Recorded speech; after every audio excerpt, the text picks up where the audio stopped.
वो घर आने वाला है, उसकी तरफ देखना भी मत। हाँ अरे मैं तो जोर से भाग लूंगा आंखें बंद करके बस। हाँ, और फिर कहीं गिर जाएगा टकरा के। तो फिर मैं करूं क्या? जब भी उस घर की तरफ देखो तो वही एक अजीब सी परछाई डांस करती हुई। चलो चलो। अरे वो देखो, 2 दिन से वो आदमी एक ही जगह पर खड़ा है। अरे आदमी नहीं है, आत्मा है, आत्मा। हाँ, लगता है आत्मा अटक गई है। लेकिन ये है कौन? ये यहाँ तो वो बुढ़िया रहती थी, वो आजकल दिखाई नहीं देती। शायद मर गई है या कहीं गायब हो गई है। अरे तो फिर यार रह कौन रहा है? उसकी तो एक भतीजी भी थी। अरे हाँ, दोनों यही रहती थी। अब दोनों की दोनों गायब है, लेकिन कहाँ?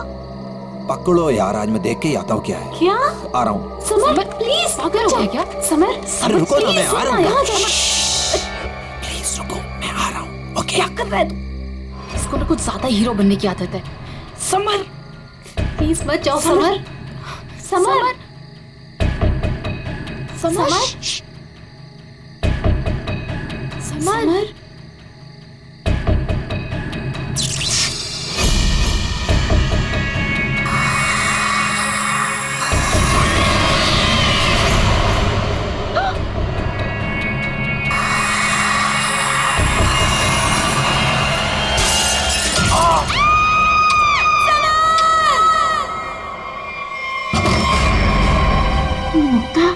क्या हुआ बेटा? हमने वो गूंज महल वाला रास्ता पकड़ा था और वो बेवकूफ समर वो महल के अंदर चला गया था। अरे पर तुम लोग उस रास्ते गए क्यों?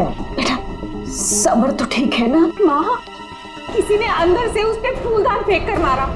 हम लोग भागकर वहां से आ गए। मैंने गिनी और सबर को बोल दिया कि अब से हम उस रास्ते से कभी नहीं जाएंगे। अच्छा किया बेटा, गूंज महल से दूर रहना ही अच्छा है। आ गए? अरे कहाँ दिन भर आवारागर्दी करता फिरता है तू? भैया घर की हालत देखो क्या हो गई है। माँ की बीमारी की वजह से लोन लेने की नौबत आ गई है। ऐसे फालतू घूमने से अच्छा कोई नौकरी क्यों नहीं ढूंढ लेते? नौकरी मिल गई है मुझे। अच्छा? कौन सी बेटा, कहाँ नौकरी मिली तुझे? भैया कहाँ मिली है नौकरी? जवाब दो। गूंज महल में। ए, तुझे पता है तू क्या बोल रहा है? अरे गूंज महल में जो बुढ़िया रहती है वो मर चुकी है और उसकी भतीजी का भी कुछ अता पता नहीं है।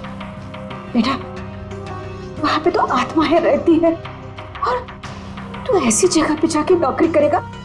नहीं नहीं, तुझे वहां जाने की कोई जरूरत नहीं है। नहीं, तू वहां नहीं जाएगा। माँ, वो बुढ़िया मरी नहीं है और उसी की भतीजी को पियानो सिखा रहा हूं मैं।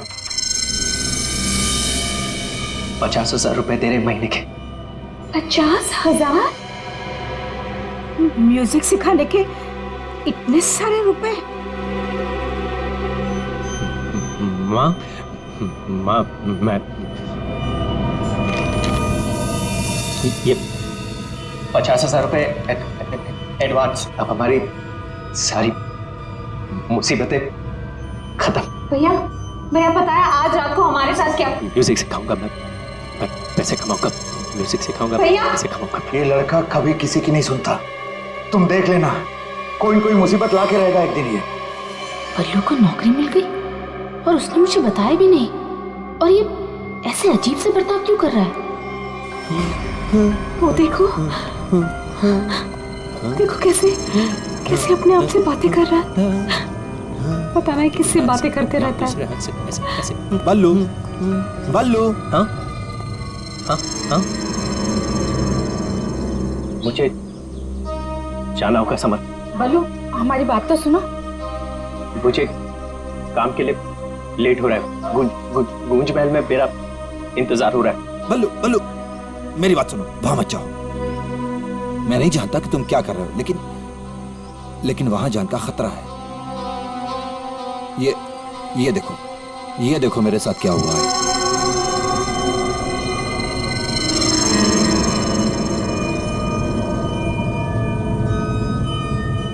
क्या हुआ?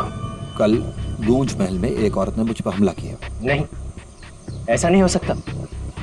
वहां तो सरिता आंटी और उनकी भतीजी ईशा ईशा ईशा रहती है। वो बहुत अच्छे लोग हैं, ऐसा नहीं कर सकते। मुझे लेट हो रहा है, मुझे जाना होगा। अरे भैया मत जाओ, वहाँ खतरा है भैया।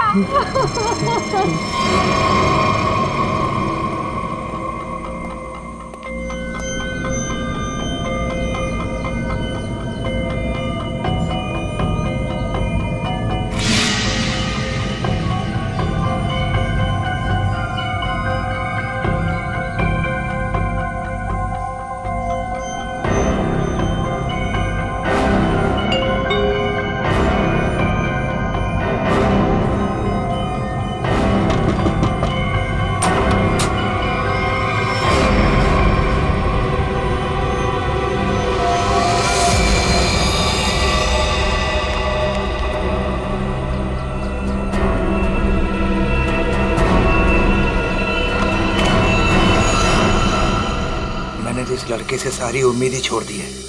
पता नहीं कैसी नौकरी है भी या नहीं। देख, मेरा बेटा आया होगा, देख तो।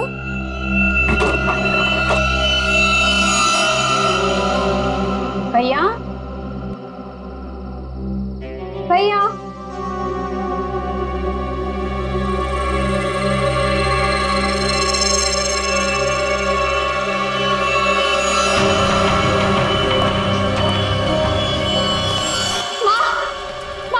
बल्लू का टिफिन छोड़कर चला गया।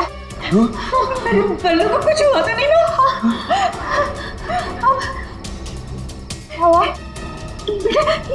ये क्या है? कौन? अरे कौन जल्दी खोलो।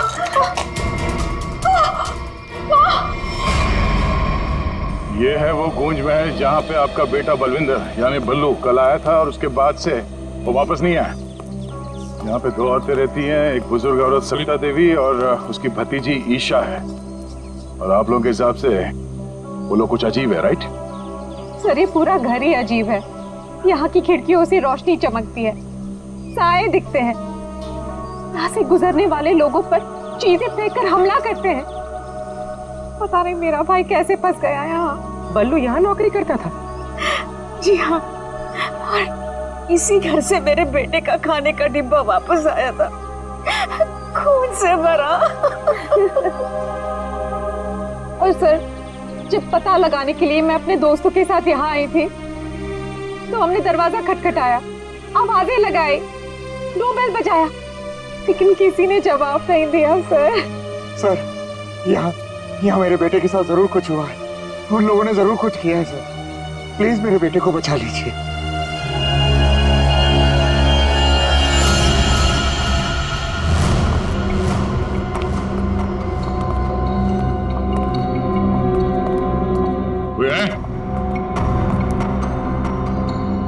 क्या तो कोई दिख नहीं रहा? आत्मा कहाँ दिखाई देती है सर, सीधी अटैक करती है। सर, यहाँ पर बल्लू, सरिता और ईशा, इनमें से कोई होना ही चाहिए।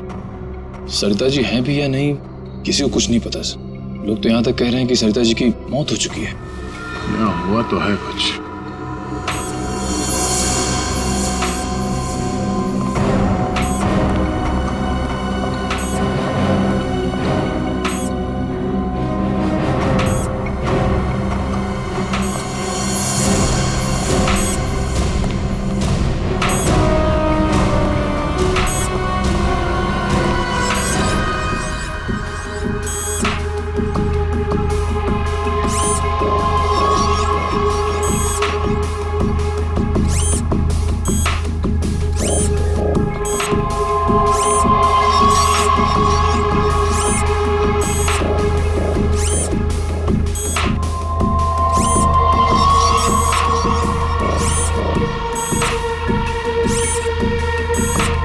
सर, ये क्या है तो ये इंसान ही, मगर मैकेनिकल पुतला बना दिया है। खुद ताली बजा रहा है।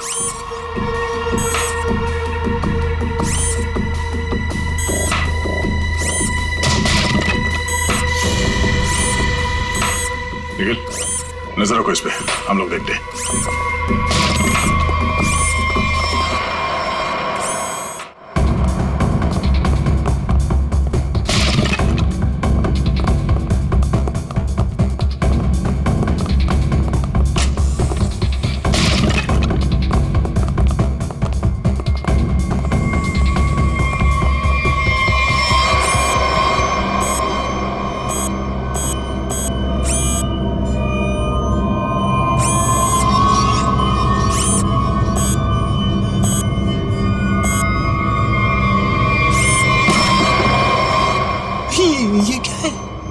रोबोट जैसा कुछ है।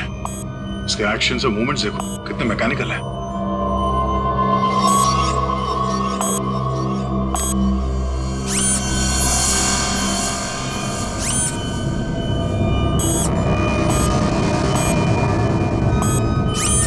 सर ये यहाँ आए कैसे और इन्हें रोकेंगे कैसे? इसे तो टेक्निकली रोका जा सकता है। ये क्या है? पूरी नजर रखना इसमें।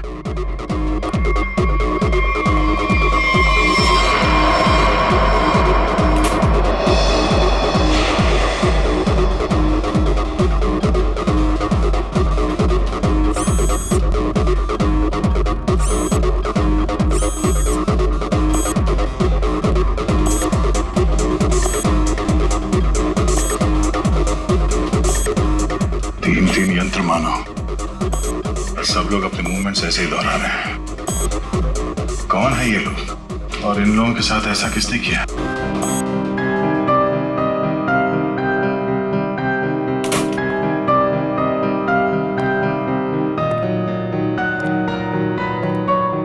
बलवंत,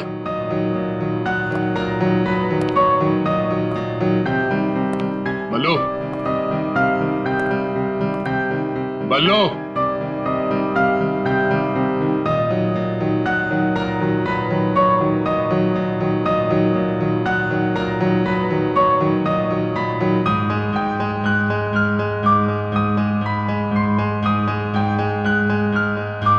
बात नहीं करनी।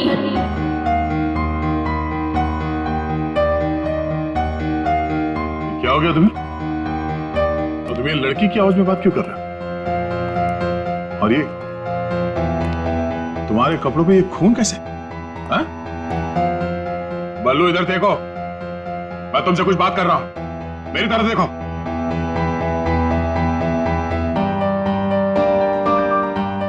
मैंने कहा ना, बात नहीं करनी। पियानो बजाते वक्त मैं किसी से बात नहीं करती।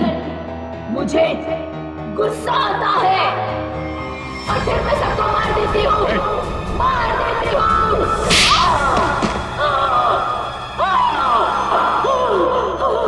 बोलो, अरे बोलो।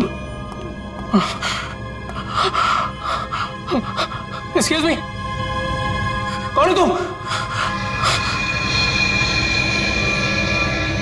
तुम कौन हो? हाथ ऊपर। देखिए आप गोली मत चलाना, गोली मत चलाना। ये मेरा ही घर है, आप गोली मत चलाना, मारना मत मुझे आप प्लीज। तुम्हारा घर है ये? हाँ, ये मेरा घर है। क्या खेल खेल रहे हो तुम यहाँ? हाँ? और तुम्हारे घर में ये सब लोग कौन है? शायद ह्यूमन मशीन्स हैं जो तुम्हारे इशारे पे नाच रहे हैं। क्यों? सर ये क्या कह रहे हैं आप? मैं नहीं जानता सर मेरी कंसर्न क्या आपको बताता हूँ सर। ये मेरा घर है और यहाँ पर जो है ना सर, मेरी सरिता आंटी और मेरी एक कजिन है ईशा, वो रहती है सर। वो कैसी है वो देखने के लिए आया था सर मैं। That's my only concern. ये कौन है मैं नहीं जानता। आप कौन? सीआईडी। सीआईडी? मेरा नाम आकाश है। मैं सूरत में रहता हूँ सर, और यहाँ पर है ना हर 2-3 महीने में एक बार आता रहता हूँ सर। प्रॉब्लम क्या हुई मैं आपको बताता हूँ। उनका फोन है ना स्विच ऑफ आ रहा था, तो मुझे पता नहीं चल रहा था कि क्या हुआ है। और फिर अब यहाँ पर आकर देखता हूँ तो आपको यहाँ पर ये इसके शर्ट पर खून लगा है सर। मेरी आंटी और ईशा को इसने कुछ किया तो नहीं ना सर? इसने मार तो नहीं डाला ना उन्हें सर?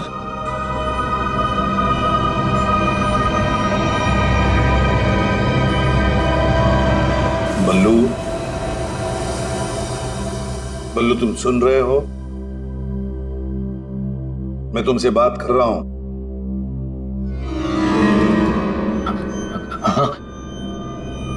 अब मुझसे कुछ पूछ रहे हैं? हाँ। क्या हुआ? बल्लू, हमें बताओ, तुम गूंज महल गए थे ना, तब तुम्हारे साथ क्या हुआ? क्या हुआ तुम्हारे साथ? कुछ महल।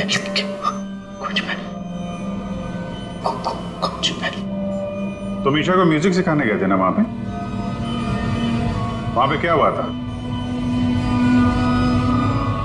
सरिता और ईशा कहाँ हैं?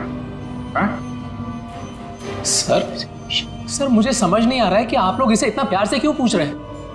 He's a criminal, criminal। Sir इसी ने मेरी आंटी और ईशा को कुछ किया है, और वहां पर आपको जो इंसानी पुतले मिले थे ना, सब इसी का किया था। शक तुम्हारे ऊपर भी है।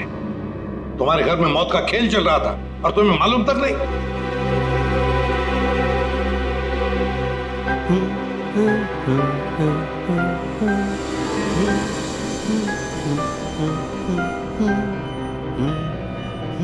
सचिन, वो फोटोग्राफ दिखाओ।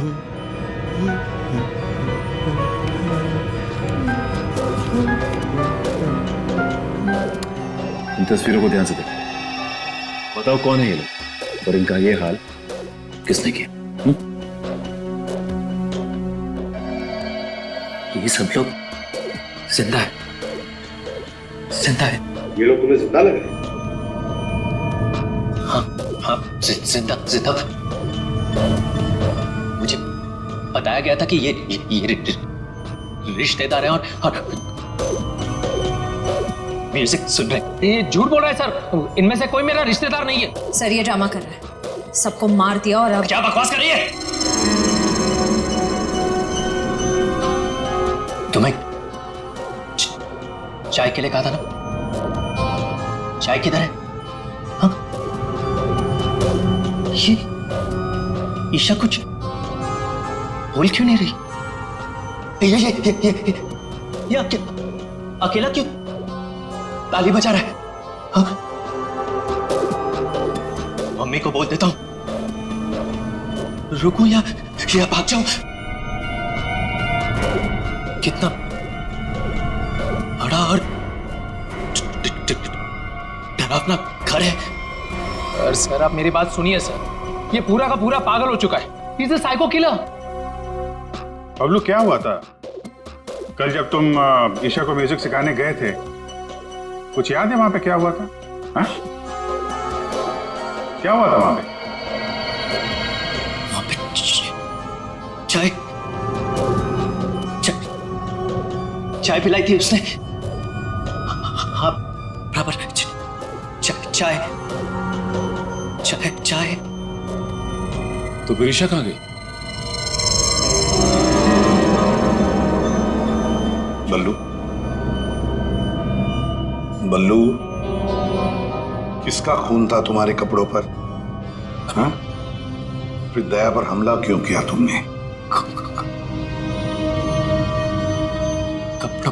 कपड़े? अरे मेरे कपड़े बदल गए। मेरे कपड़ों पे खून था। खून था कपड़ों पे। हाँ, खूनी के कपड़े पे खून ही होता है। एक मिनट, आप जरा उधर चलो। चुप रहिए, बीच में बोली मत। चाय लेके आओ। ईशा को ये आदमी तो किसी भी सवाल का जवाब ठीक ठीक दे नहीं रहा।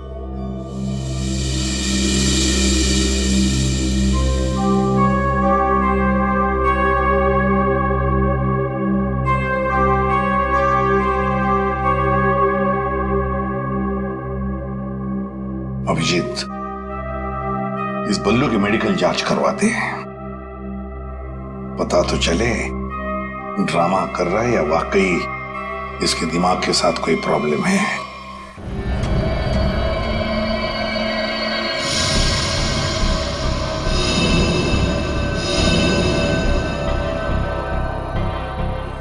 बल्लू की कमीज पर एक लड़की का खून लगा हुआ।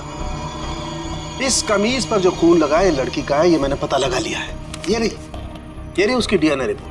अब मैं आपसे सिर्फ ये जानना चाहता हूं कि ये जो लड़की मरी है ये कौन है और इसे किसने मारा? इसे आपने मारा? नहीं? या फिर इसे आपने मारा? नहीं? या फिर इसे तुमने मारा?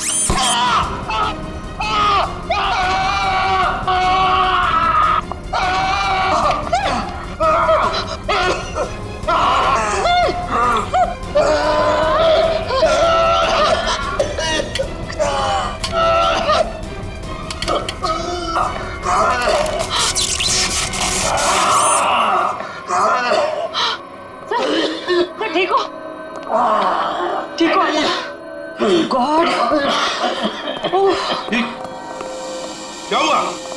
सर इस पुतले के हाथों में सर की गर्दन अटक गई थी। बहुत जल्दी छूट गए। हाँ, छोड़ दिया, बहुत जल्दी छोड़ दिया, क्योंकि ये पुतले ना तो मशीन है, ना ये पुतले पूरी तरह से इंसान है। तो फिर ये कि ये टैक्सीडर्मी और रोबोटिक का मिला जुला रूप है। सर, ये टैक्सीडर्मी और रोबोटिक्स क्या होता है? पंकज, टैक्सीडर्मी एक कला है जिसमें जानवरों की खाल को एक खास किस्म के केमिकल में प्रिजर्व करके उनमें भूसा भर करके उनको एक आकार दिया जाता है। इन तीनों के साथ भी ऐसा ही किया गया है। इंसान की खाल को केमिकल में प्रिजर्व करके लकड़ी के पुतलों पर चढ़ाया गया है। लेकिन सर ये सब करना तो गैर कानूनी। उन्हीं गैर कानूनी काम ही तो करता है। यार सालुंखे, ये इंसान तो नहीं है, फिर भी ये ताली कैसे बजाते हैं, हमला कैसे करते हैं? इन तीनों के दिमाग में एक मशीन फिट कर दी गई है। इसका कंट्रोल खूनी के हाथ में, और खूनी ने उस मशीन के जरिए इनके चारों तरफ एक खास घेरा निश्चित कर दिया है। कोई भी इंसान उस घेरे के अंदर आकर के कोई मूवमेंट करता है, ये चालू हो जाते हैं, अपना काम करने लगते हैं। एक्टिव हम लोग भी तो आसपास घूम रहे हैं डॉक्टर साहब। नहीं, इन तीनों की मशीन को मैंने डीएक्टिवेट कर दिया था। वहां उस पीछे वाले में कुछ गलती रह गई अब बॉस, और ये एक्टिविटी इनकी मेमोरी में पहले से फिट है। और इतना ही नहीं बॉस, इनके अंदर और भी बहुत कुछ है। आओ दिखाता हूं। ये देखो, लकड़ी का बुरादा, कॉटन और इसके ऊपर इंसान की चमड़ी। बनाने वाले ने तो बना दिया बॉस, लेकिन वो भूल गया कि इंसान की चमड़ी में और जानवर की चमड़ी में एक खास फर्क होता है। इंसान की चमड़ी जानवर जैसी मोटी नहीं होती है, इसीलिए उसे कितना भी केमिकली ट्रीट करो, कितना भी केमिकल में डाल लो, वो इंसान की चमड़ी जैसी नहीं रह सकती है। इसीलिए इनकी चमड़ी जो है जगह जगह से सिली हुई। फिर भी टिक नहीं रही है। और दूसरी बात, ये सारी चमड़ियां ज्यादा पुरानी नहीं है, बस कुछ ही दिन पहले इन्हें मारकर निकाला गया है। पर उस घर का तो कोना कोना छान मारा गया था, एक भी ऐसी लाश नहीं मिली जिसकी खाल उधेड़ दी गई हो। वो कहीं और बनाता है ये ह्यूमनॉइड, अपने घर पर नहीं। तीनों की कोई मिसिंग रिपोर्ट नहीं है, कोई आईडी वगैरह नहीं मिली। है कौन ये लोग? तारिका जी, ये जो कपड़े पहने थे इन लोगों ने, उनसे कुछ पता चला आपको? कुछ खास नहीं, तीनों के कपड़े से बस एक लेबल मिला है, किसी टीएल टेलर का लेबल है। TL Taylor?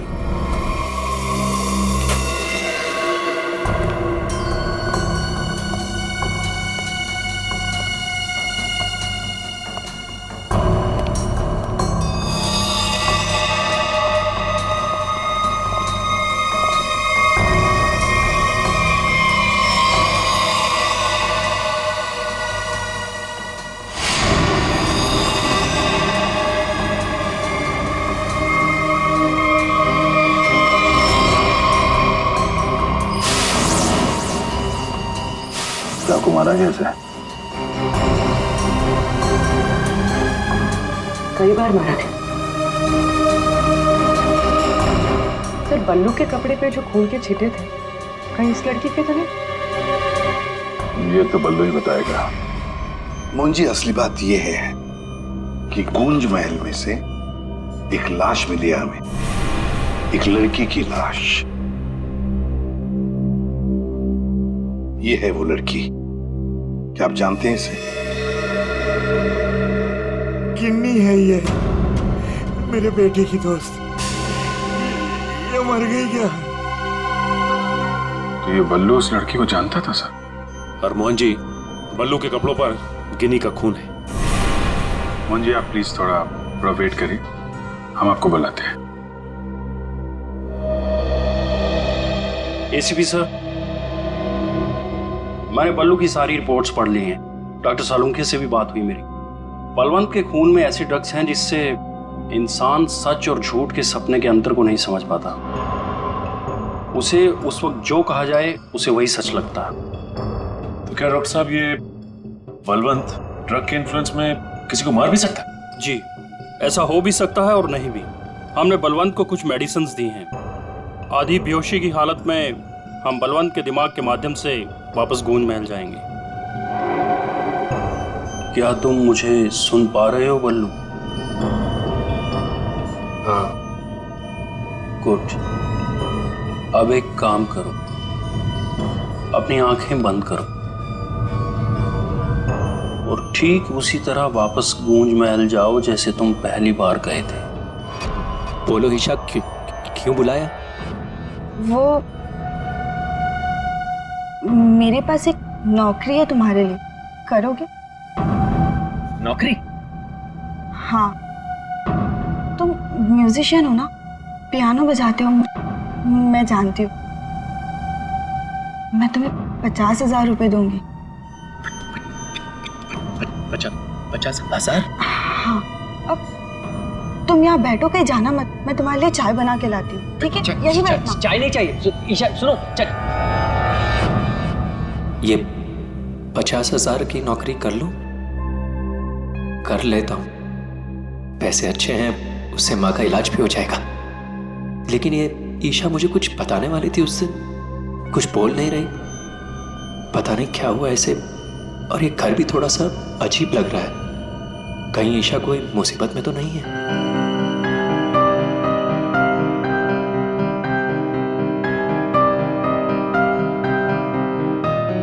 शायद यही ईशा की आंटी है, Sarita ji. Excuse me ma'am.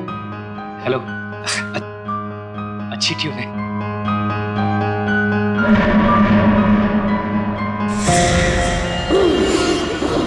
नहीं छोड़ूंगी।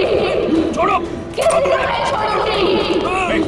छोड़ो। अरे बोलो। नहीं छोड़ूंगी। संभालो उसे, मार डालेगा वो डॉक्टर को। संभालिए आप इसे। नहीं छोड़ूंगी। बल्लू, ये लड़की की आवाज में क्यों?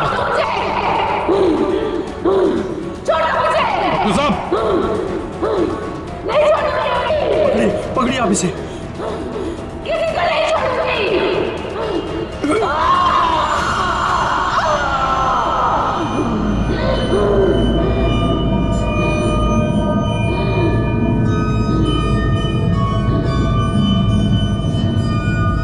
नहीं छोड़ूंगी, किसी को नहीं छोड़ूंगी। पुतला बना दिया, परेशान कर दूंगी। बची हुई बॉडीज मछलियों को खिला दूंगी।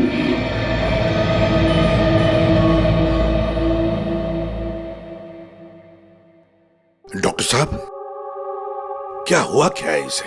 हा? ये से अचानक से औरत की आवाज में क्यों बात करता है? जब तक बल्लू पियानो तक नहीं पहुंचा था तब तक ये ठीक था, लेकिन जैसे ही इसके दिमाग में पियानो की आवाज सुनाई दी, ये कोई और बन गया। आपके कहने का मतलब है कि पियानो की आवाज सुनते ही ये बल्लू अपने आप को खूनी औरत समझने लगता है। मतलब ये किसी के वश में है, किसी ने हिप्नोटाइज किया है इसे। क्या लगता है आपको डॉक्टर साहब? हाँ, हेयर टेलर्स का पता चल गया सर, जिसने तीनों मानव मशीन के लिए कपड़े बनाए थे सर। अच्छा, टीएल टेलर्स।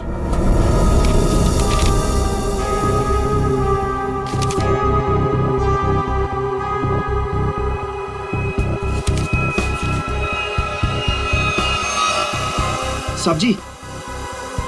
हाँ, अभी आया। देखिए सर, ये ऑर्डर एलपी प्रोडक्शन का है। 19 दिसंबर 2015 को कपड़ा दिया था और 1 जनवरी 2016 को 5 कॉस्ट्यूम और नाप भी है, और ऑर्डर देने वाली का नाम भी है, रॉबी का, और फोन नंबर भी है सर। 91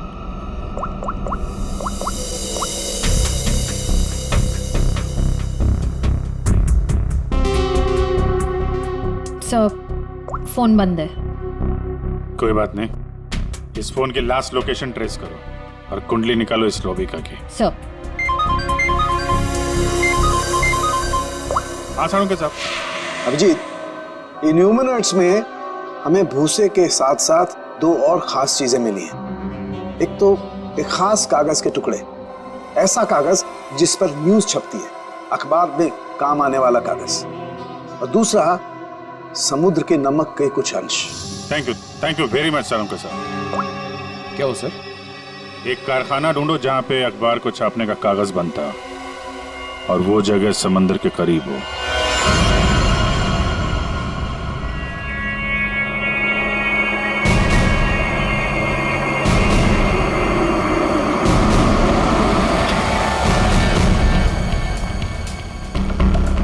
समंदर के किनारे पेपर मिल, और वो भी बंद पड़ी हुई।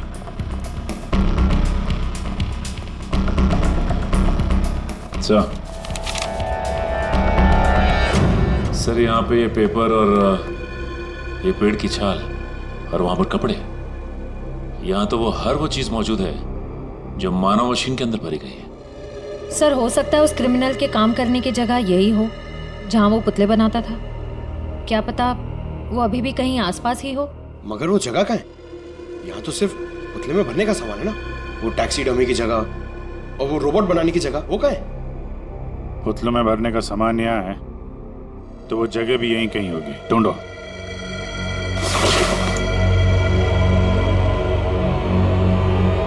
सर!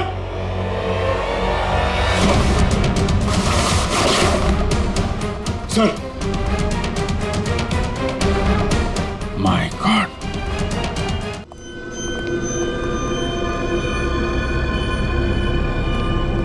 तो ये वो जगह है जहां पे ह्यूमन मशीन बनाई जा रही है।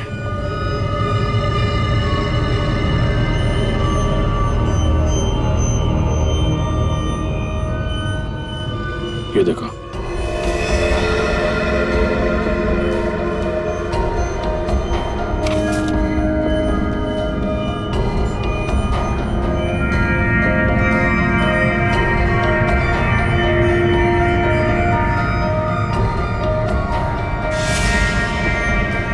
पूरा मैकेनिज्म है यहाँ पे।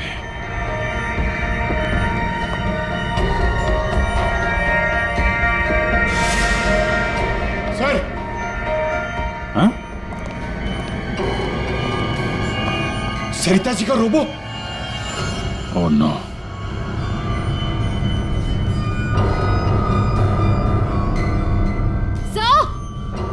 सर जल्दी आइए।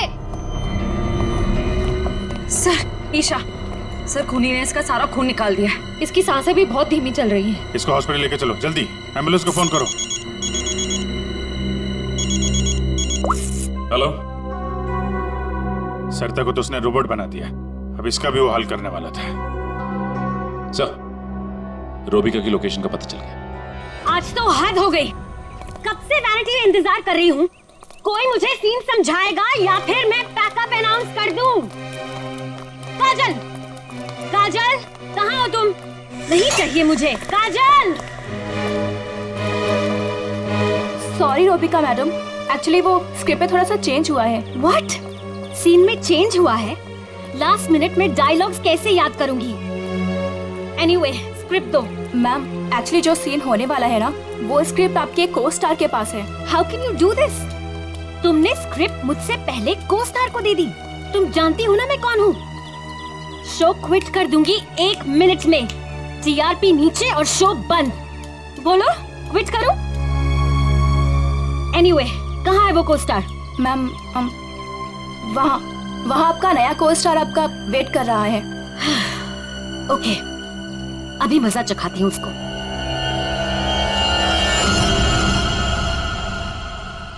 हेलो, कोई है? यहाँ तो कोई नजर नहीं आ रहा। हेलो, कोई है यहाँ पर? हेलो, हेलो, कोई है? पता नहीं ये काजल भी ना यहाँ क्यों भेज दिया मुझे।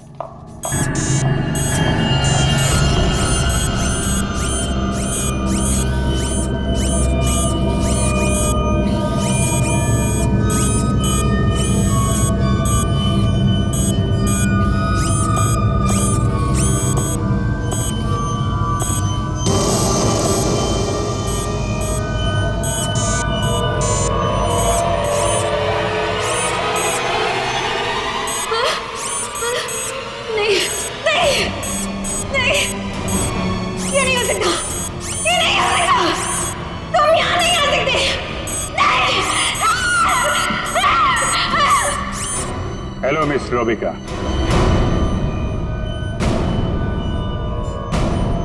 कौन हो तुम सब? और ये सब नाटक क्या है? हमें छोड़िए, आप ये बताइए कि आपने ऐसा क्यों कहा कि ये यहां नहीं आ सकते? आप जानती हैं ना? वो मैं डर गई थी, इसीलिए मेरे मुंह से कुछ भी निकल गया। सच बोलिए, सीआईडी से हम लोग। सीआईडी? जी हाँ। इन मशीनी मानव के पीछे क्या कहानी है? कौन है वो 3 लोग जिन्हें तुमने इस हालत में पहुंचा दिया? ईशा और सरिता के साथ क्यों किया तुमने ऐसा? मैं सामने जरूर हूं, लेकिन इसके पीछे दिमाग किसी और का है। किसका है? लेकिन सर, आपने हम सबको यहाँ क्यों बुलाया? हाँ सर, मेरी समझ में ये नहीं आ रहा है कि आप लोग किस किस को पकड़ेंगे। कभी बल्लू पर शक, कभी हम लोगों से पूछताछ। आखिर आप लोग चाहते क्या है ना? कुछ तो बताइए सर, ये सब किसने किया है? सारे सवालों का जवाब मिल जाएगा, लेकिन यहाँ आप लोगों को बुलाया है एक कहानी सुनाने के लिए। कहानी? जी हाँ, कहानी। कहानी एक इंसान की जिसका दिमाग बड़ा शातिर था। उसके दिमाग में एक प्लान पल रहा था, लोगों को मारना, फिर रोबोटिक्स और टैक्सीडर्मी के जरिए उन्हें वापस जिंदा करना। और ऐसे में वो मिला एक खूबसूरत लड़की से, जिसकी एक बेरहम आंटी थी जो उसे बहुत तंग कर रही थी। उस लड़के के दिमाग में एक आइडिया आया। उसने उन दोनों को एक बहुत बड़े कोठी में शिफ्ट करवा दिया।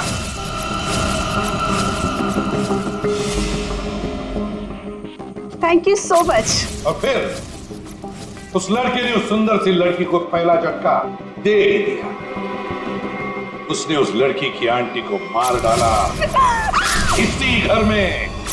इस तरह लड़की की आंटी बन गई इस लड़के का पहला कामयाब आविष्कार। उसके बाद में उसने कुछ लोगों को और भी अपने एक्सपेरिमेंट का निशाना बना दिया। और हैरानी की बात यह है कि वो सब उसके वो दोस्त और कलीग्स थे जो उसके साथ विदेश में काम करते थे। अब हुआ ये कि ये लड़की इस लड़के से बहुत डरने लगी और फिर उससे बचने के लिए उसने अपने और एक दोस्त की मदद मांगी। ऐसे रो मत, मैं हेल्प करूंगा तुम्हारी, तुम बताओ क्या करना। और जब खूनी को ये बात पता चली तो बहुत भड़क गया। प्लीज मुझे मत मारो, मुझे छोड़ दो प्लीज। उसने उस लड़की को कैद कर लिया और उसके दोस्त को बेवकूफ बनाया।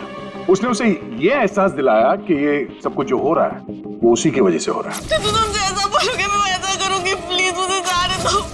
और उस बेचारी लड़की ने अपने मददगार दोस्त के चाय में ड्रग मिलाकर उसे हिप्नोटाइज करना शुरू कर दिया।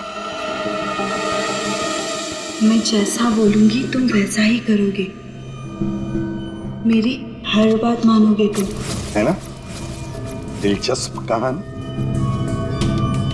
सर ये कहानी तो इस घर की और बल्लू की है। हाँ, सरिता, ईशा और उस खूनी की कहानी है ये। लेकिन सर वो खूनी कौन है? वही तो, खूनी कौन है कौन खूनी?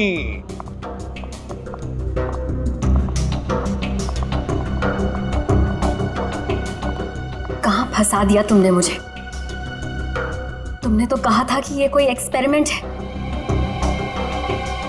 तुमने तो खून ही कर डाले। ये सब तुमने किया समर? हाँ, ये सब मैंने किया।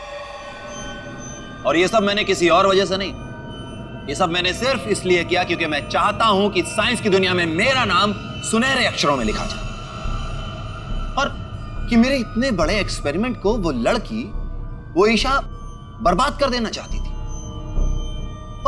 और इसके लिए उसने उस बल्लू से मदद भी मांगी। और तुमने बल्लू के चाय में वो ड्रग मिलाकर उसके दिमाग में ये बात बिठा दी कि वो एक औरत है। और उसे लोगों को मारना है। और उसके लिए ट्रिगर थी पियानो की वो धुन। बल्लू को लगभग मेरा पूरा राज पता चल चुका था, ठीक है, और गिन्नी को पड़ी हुई थी बल्लू को बचाने की। तो अपने एक्सपेरिमेंट को बचाने के लिए मुझे को दोनों को मारना ही था। और आप बताइए, अब जो लोग मर चुके हैं उनका असली कातिल भी तो चाहिए ना लोगों को। बस इसीलिए मैंने बल्लू को फंसा दिया और गिन्नी को मार दिया। साइंस की दुनिया में अपना नाम सुनहरे अक्षरों में देखना चाहते थे तुम। दिमाग तो था, है, पर क्या करें, विकृत है, विकृत। अपने इस घटिया एक्सपेरिमेंट के लिए न जाने कितने मासूम लोगों की जानें ली तुमने। तुम्हें जीने का कोई हक ही नहीं है। फांसी होगी तुम्हें, फांसी।